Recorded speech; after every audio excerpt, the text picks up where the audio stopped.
Hi everyone, let's talk about Santa Maria American Kingdoms. So if you haven't seen the playthrough for Santa Maria, I'll link it somewhere. I did that last year. It was one of my favourite games from last year. It made my top 10. Absolutely love it. It's a fantastic dice drafting, tile laying game where you are desperately trying to work out how best to arrange your rows and columns so that you can get the most things activated, but also have time to draft those dice so you can actually get the things done. It might be nice planning them and building them all lovely, but if you don't get to activate them with the dice, then it was all pointless, wasn't it? Anyway, you can see my video for Santa Maria for more about that. American Kingdoms. So, modular expansion. Really, really like it. I haven't played with the Mayan City module yet. I have played with all of the others, and I would say the governor and the specialists especially, I wouldn't play the game without them again. I love how they add to the game. I love how moving the governor around is not just a points thing, but is also, he's getting in the way of you building things. He's standing on these empty spaces, and you need to move him for that, which, incentivizes you to draft dice instead when maybe you might not ideally want to do that. But in doing so, you're kind of earning yourself points as well, as long as you're progressing the governor along. It gives you an extra thing to think about, as do the specialists. Depending on which white dice you draft, you get a specialist tile if there's one still there. You might want to modify the tile to, you've got two equally good rows, you might want to modify it now because one of them's got a specialist tile that would get you a load of resources that would let you do something extra, or it would let you put another upgrade tile down that now you're going to get to activate this round because you've got the money to pay for it, I assume.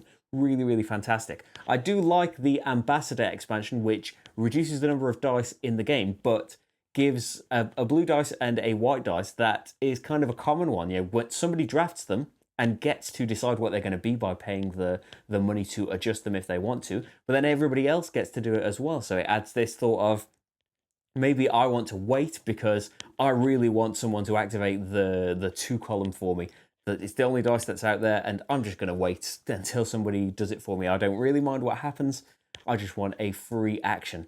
Or you could be the person that I've got absolutely nothing in this. I really, really need this to be a different number. Maybe, even though I'm giving everyone else something, maybe I want to jump in there and make sure it's activating a column that's good for me and not very good for everybody else, just so it's out of the way and I don't get stuck with something that I really, really can't use by the time it comes along. It's definitely, I like the thought that it adds to it. It did seem to speed the game up. It does say that in the rules, though.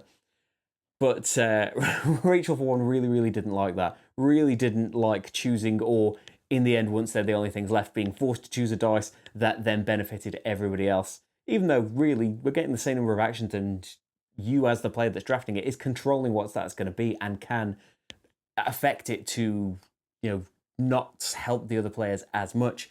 She really, really didn't get on with that one, so we probably won't choose that one again.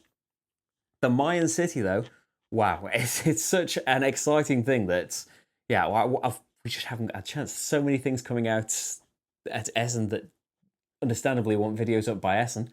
Haven't got around to playing the Mayan City one yet. Maybe in another video we'll be talking specifically about that. But just from learning the rules for it, I am really, really excited to play it. It doesn't really feature, you are playing against the other players kind of, because you are, everyone else is kind of coming into this area and you are playing as the Mayan City itself. There is some interaction in the gold spaces where you want to kind of get there first because you're then stopping anyone else from being able to get gold from advancing in the Conquistador track. And if other players get there first, they take their gold from your supply, which, that's a little kind of thing that you're denying other people, but largely you are playing your own game here, and it is just a really different and fascinating way of playing it, from building up your temple tiles and playing your action cards and then trying to kind of synergize those so that you are scoring a lot of points for both every time that you withdraw from a round, building more tiles along your paths in,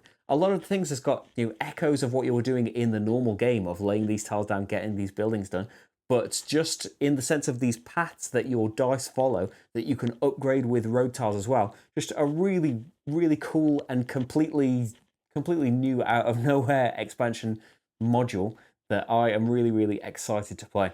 But I did the overview video for it where you can see all of the stuff in a bit more depth. I'm just, yeah, I would have been thrilled either way with just more for Santa Maria. It just gives you more options, more replayability, just more things to think about as well, which is always great in an expansion, isn't it? Rather than an expansion that would give you less to think about. We're full of those, right? Anyway, I really, really loved it. I suppose it'd depend what you think, really, wouldn't it? Everything does. I did an overview and there's a playthrough for this. Hopefully, the two together can help you decide. I, for one, absolutely love it. Cannot wait to see the final thing, although I imagine it will look largely like this prototype. But that will be at Essenspiel 2018. Decide for yourselves. I have talked for some time. Something happened. Time passed and something happened, and you can't deny that. Bye.